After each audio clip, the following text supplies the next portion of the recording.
Jonathan, as we just heard from Mr. Corbyn, Prime Minister May had said repeatedly there wasn't going to be a general election. What changed yesterday?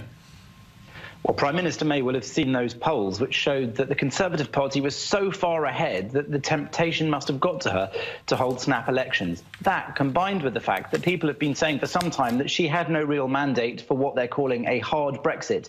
She believes that with that strong majority that she might gain now in an election, she'll be able to go to Europe and negotiate for a tough British deal that will see Britain doing well, and she'll be able to say that she has the country behind her. Jonathan, you just said that the polls are showing that the Conservatives are on course for a very large victory over Labour. How large a victory? Well, polls at the moment are showing that the Tories could be in line for a 140-seat majority, which is enormous. We'll be seeing in that case a Conservative government which is stronger than any since perhaps the 80s. That's because the Labour Party is considered to be very weak at the moment, and the Liberal Democrats in the last election were rather punished by the voters for playing a part in the coalition government in which they sat alongside the Conservative members of Parliament and betrayed, some say, many of their promises that were made. For example, those not to increase tuition fees for students at university. Jonathan, Prime Minister May accused Parliament earlier of blocking Brexit and saying that she needed a personal mandate in order to push this through. But from what we've seen, Parliament voted it through. It even passed the Lords. Is that the real reason why Theresa May is interested in elections, or is that really just a cover for partisan advantage?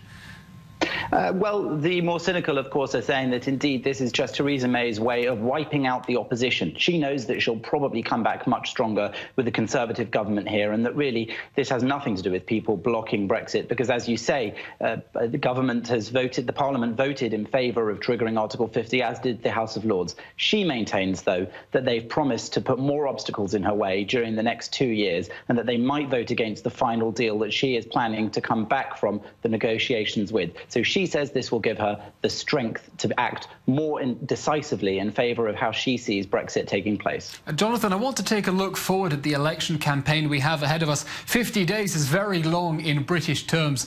What surprises might we expect? Well, they're surprises, we can't expect them, but what surprises might come on the way?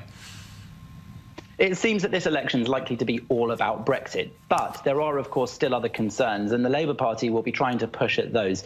They'll be trying to emphasise issues of justice and equality for people who are living and struggling, they say, with austerity and cuts that the Conservative government is making. But Mrs May knows that Mr Corbyn has not done well in polling and is not seen as a viable option for a Prime Minister by many people in the country, as well as by many of his own MPs, Jonathan, which means that she's going to concentrate. On that specifically, how are Labour MPs going to be campaigning up and down the country when so many of them have voted no confidence against their party leader? But that's a question many Conservative supporters are asking. How can people be campaigning for Mr Corbyn as a Prime Minister when they themselves voted against him being the leader of their party only last year? That's a tough one for them. But in actual fact, considering it's rather well accepted that they're likely to remain in opposition, perhaps they will be quietly campaigning in the opposition, but not to win the election. Rather a strange position for people to be campaigning for. Also, they might be expecting a disaster for Labour so that they can regroup in the coming years without Corbyn as leader. But of course, none of them will admit to doing that right now. Jonathan, on that specific question of leadership, which the Prime Minister has said she wants to frame the debate around, we heard earlier that the Prime Minister isn't planning on taking part in the televised leadership debates. How is that being received in Britain?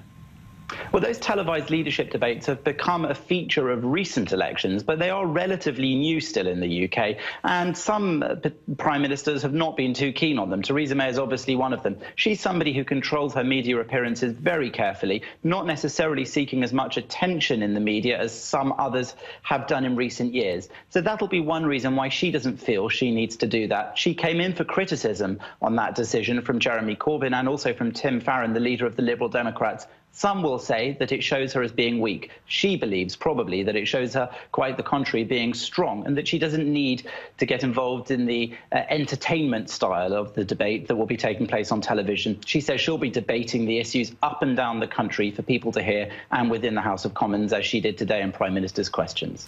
Jonathan, there's another player that's involved here in this game. It's not just the Conservatives, Labour and the Scottish National Party. There are the Liberal Democrats. Now, of course, they shrank to just 9 seats seats in the last election. How are they taking their pro-European message into this election? How are they planning to start their fight back?